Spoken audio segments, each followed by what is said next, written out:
A fiancé, the person you promised to marry. I once had a fiancé, but I wasn't going to live with him because of my sister. I was in the depths of despair at that time, but now I found new happiness. I want to make that clear to my sister and my ex-fiancé. My name is Emma.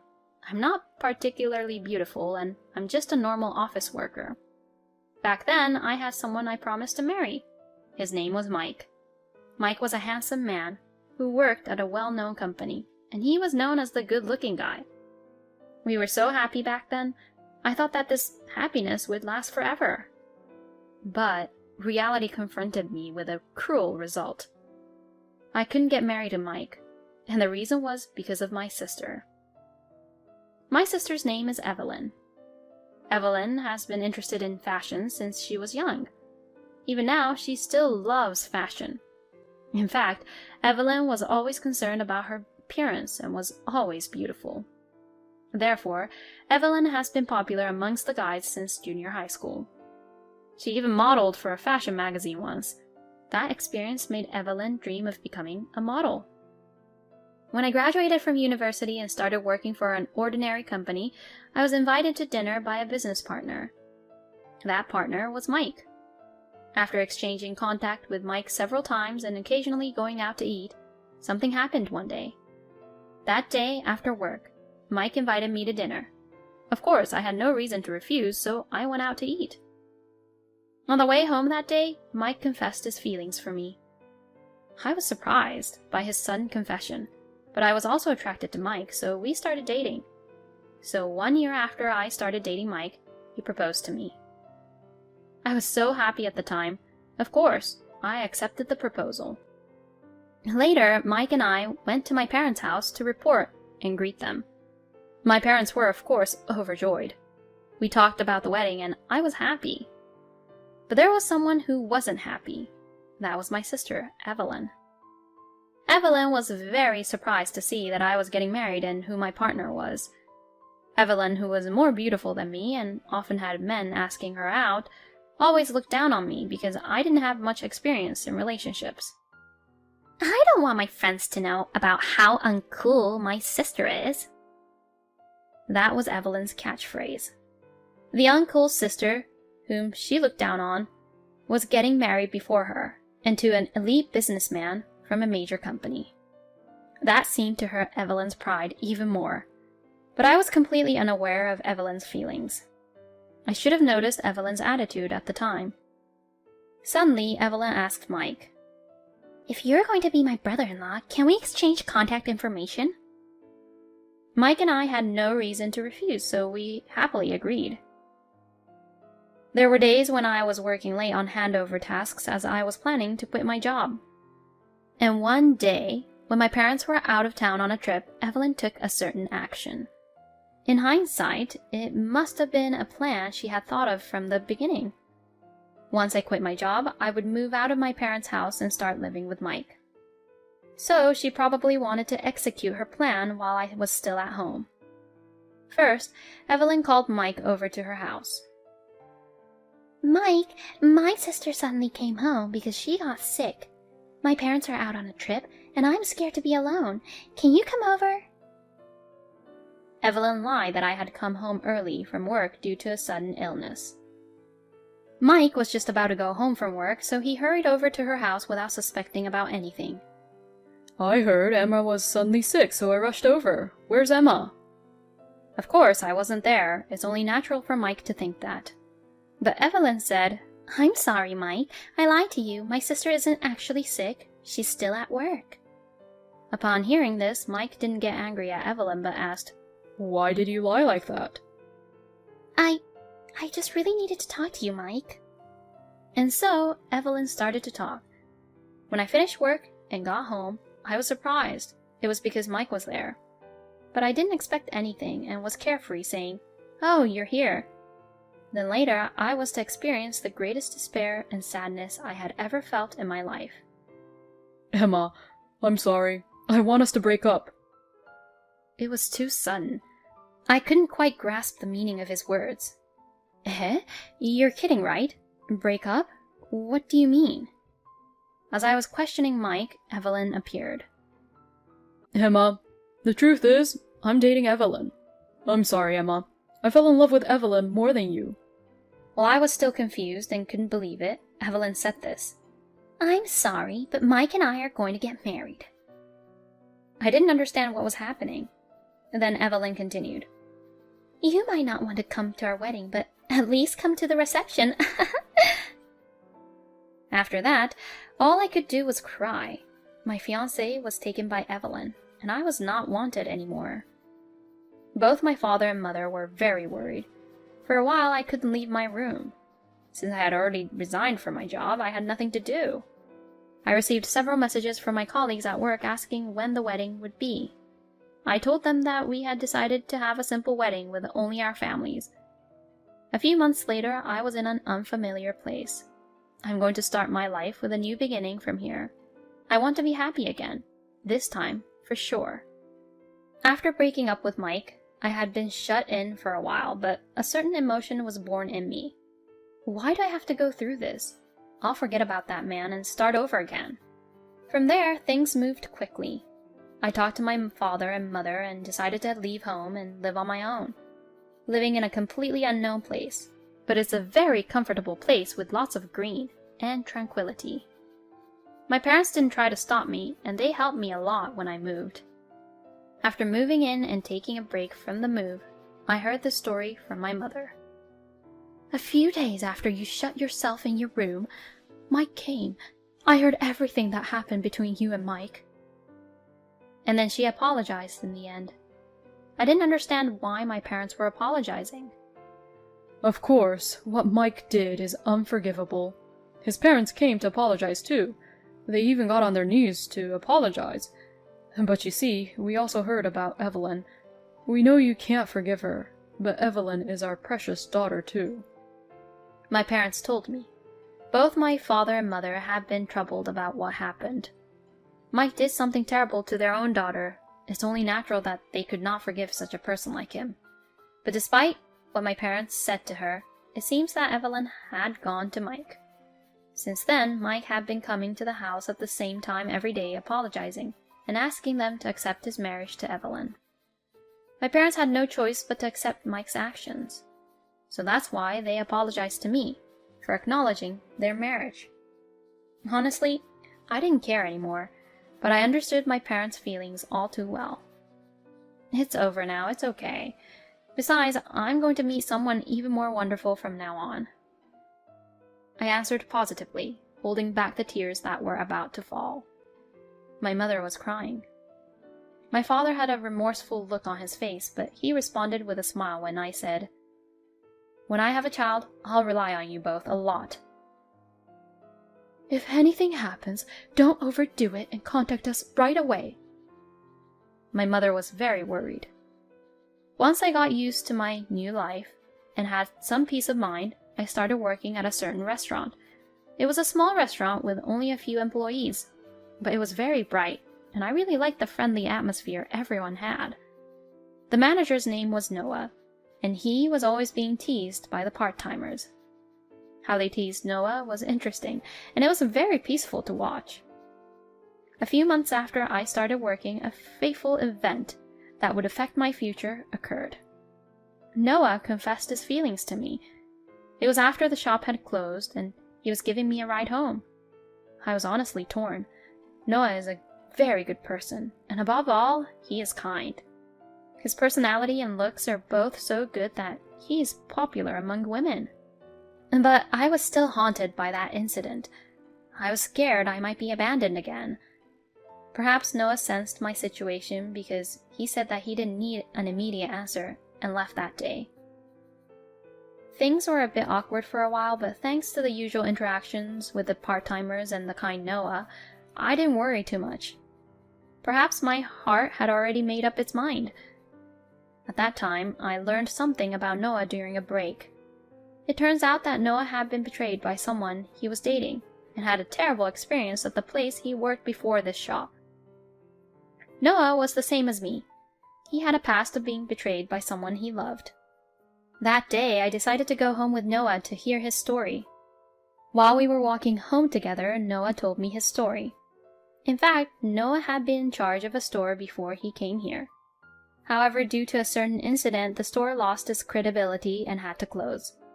And Noah was held responsible and got fired. After hearing his story, I decided to tell Noah why I came to this place. After the talk, Noah said, "You did well." Despite the difficulties, I stood up and looked forward again, and he said such gentle words to me. I was happy, and I realized that this was what I really wanted to hear, that I did well. I was betrayed by the person I loved and had a difficult time, but I got over it. Honestly, it was very hard. And I told Noah, "You did well too." And to this, Noah was smiling. And then I responded to his confession that day. "I'm like this, but I hope we can get along well." After that, I was teased more than ever by the part-timers at the shop, but I was really happy. "Congratulations! Wishing you both on your happiness for a long time." It's too early for that line. If you say it's too early, that means there will be a time, right? Then I'll say it again at that time. Make sure you let me say it, okay? Otherwise I won't forgive you. Well... Noah seemed a bit flustered. I was laughing. Everyone was laughing. I was really happy. Then one day, after so many days had passed, I received a proposal for the second time in my life. Of course, I accepted the proposal. I had the determination to be happy this time and believed that I could definitely be happy with Noah. And then I went to see my parents for the first time in a while. They were very happy. When I told them that I had told Noah everything, my parents said, "Please make our daughter happy." I will definitely make Emma happy. He answered clearly and confidently. We talked for a while, but then my father hesitantly said, "It seems that Evelyn and Mike are going to have a wedding ceremony." They might send an invitation, but my parents told me I didn't have to push myself. But I didn't care anymore, because I'm happy now. In fact, I wanted to show off my current happiness. When I told my parents that, they said, "If you say so, Emma. Noah, we're counting on you if anything happens." A few days later, I received a wedding invitation from Evelyn. Of course, I decided to attend. I wrote that we would be coming together. Noah and I, knowing that Evelyn was going to have a wedding ceremony, had already registered our marriage. Because we thought that it would be a burden on our parents and relatives if we had wedding ceremonies after wedding ceremonies. We swore to have a wedding ceremony when things calmed down. On the day of Evelyn's wedding, Noah and I were heading to the venue together. It was a long-awaited reunion with Evelyn and Mike, but somehow, Mike looked a little worn out. And at the family introduction, I introduced Noah to him, saying, "This is my husband Noah. He is my pride and joy." When I introduced Noah for some reason, Evelyn looked really surprised, which was quite memorable. On the other hand, I had something I really wanted to ask Mike. I wanted to ask about what had happened with him and Evelyn on that day when my parents and I were not there. At first, Mike seemed to have a hard time talking about it, but gradually he began to speak about it. On the day he was called by Evelyn, Mike, who found out that I was seriously ill, seemed to have decided to wait for me.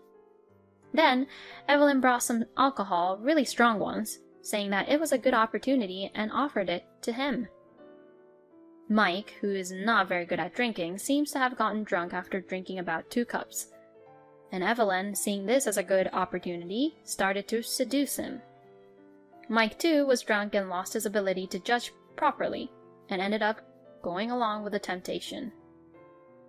Evelyn is attractive. She has a good figure, and I guess it's natural for a normal man to be tempted by such a woman. But Mike and I were engaged. Nevertheless, Mike was seduced and began to get conscious of Evelyn. After telling me this story, Mike apologized many times, but at that moment, he looked very small to me. Honestly, I didn't care anymore. I was satisfied just to hear the truth. Meanwhile, Noah and Evelyn were also talking about something. I was curious, but since it was almost time for Evelyn's wedding ceremony, I decided to ask later. Then, on the way home, I asked Noah again. Didn't you seem a bit angry when you were talking to Evelyn? I told you before, but actually she's the one who cheated on me when we were dating. Not only that, but she is also the reason why I was fired from the shop where I used to work. I was very surprised. It's a small world, isn't it? And I was even more surprised to learn that she was the reason why Noah's shop had to close. I decided to ask him for more details. Apparently, Evelyn had been having an affair with a certain designer a few months after she started dating Noah.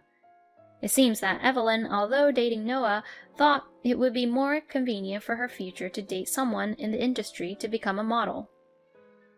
Noah, who accidentally found out about this, naturally got angry with Evelyn. However, Evelyn got angry at Noah and in return, they broke up. But Evelyn, who was still angry, created a fake photo of the food she had taken at Noah's restaurant, which had a foreign object in the food, and spread it around on social media. At that time, Evelyn was also an amateur model and had quite a number of followers on her social media, and the photo had quickly went viral. It also caught the eye of the boss who had entrusted the shop to Noah, and because the sales started to decrease, the shop was closed. Then Noah was held responsible and was fired. Naturally, Noah felt bitter because of what had happened. However, since he didn't know who the perpetrator was, he had nowhere to direct his anger. In the midst of this, he found out the truth when a friend of his invited him for a drink. His friend's girlfriend knew someone who knew Evelyn, and from that friend, he was shown a conversation about how a certain restaurant disappeared due to what Evelyn spread on social media. Of course, his friend did not know that the restaurant that disappeared was Noah's restaurant. Noah, who found the culprit in an unexpected place, couldn't do anything about it anymore, so he decided to start over alone in a different place. That's where he met me. I apologized to Noah. I'm sorry my sister did such a terrible thing. I'm the sister of the person who messed up Noah's life. I didn't know what to do. I seriously thought that Noah might hate me. But Noah said, It's a thing of the past, and it's not your fault, Emma. I was honestly relieved, and we decided once again to be happy together. Later on, Evelyn finally got her punishment. The place Evelyn visited for a photo shoot when she decided to do a gravure shoot. That place was none other than the place where we live at the moment. Surely, with all the greenery here, one could take nice photos. Evelyn seemed to be thinking of becoming a model using this experience in gravure shoot as a stepping stone. The incident happened at a restaurant which she visited for a meal. The restaurant was, in fact, Noah's restaurant. I had already stopped working at Noah's restaurant, so I heard about this later on. As soon as they entered the restaurant, both Noah and Evelyn recognized each other. Immediately, Noah said, I'm sorry, I can't allow you to enter the restaurant, and refused their entry. Naturally, the photo shoot staff members were angry and asked for an explanation. Noah explained everything that Evelyn had done in the past and what he had gone through because of her. She has a criminal record, and there is solid evidence. I don't want to go through the same thing again, so I don't want her to enter my restaurant. It seemed she couldn't say anything back to that, and Evelyn also turned pale. Furthermore, Noah said that he would tell the president of the company where Evelyn was about to join all about her past. The person who recruited Evelyn was surprised upon hearing the story, and he asked Evelyn to quit, but Noah couldn't control his anger. In the end, Evelyn lost the gravure shoot deal, and the news of her past incidents spread in the industry, crushing her dream of becoming a model. No one would want to deal with someone who had caused such a huge scandal in the past. Moreover, I heard from my mother that Mike's company performance had been deteriorating recently, and he was now a candidate for a demotion. It seems that even my mother was worried about what would happen to these two in the future. Despite such an incident, Noah and I continue to live happily every day. And today is our long-awaited wedding day. Both Noah and I have had difficult times in the past, but now we are very happy. Inside my belly, there was also a new life growing. Congratulations! I wish you both happiness for many years to come. Colleagues from the restaurant where we met were saying a line I've heard before, while they laughed to us. Thank you. And then Noah and I swore in front of everyone that we would always cherish our family and always be happy.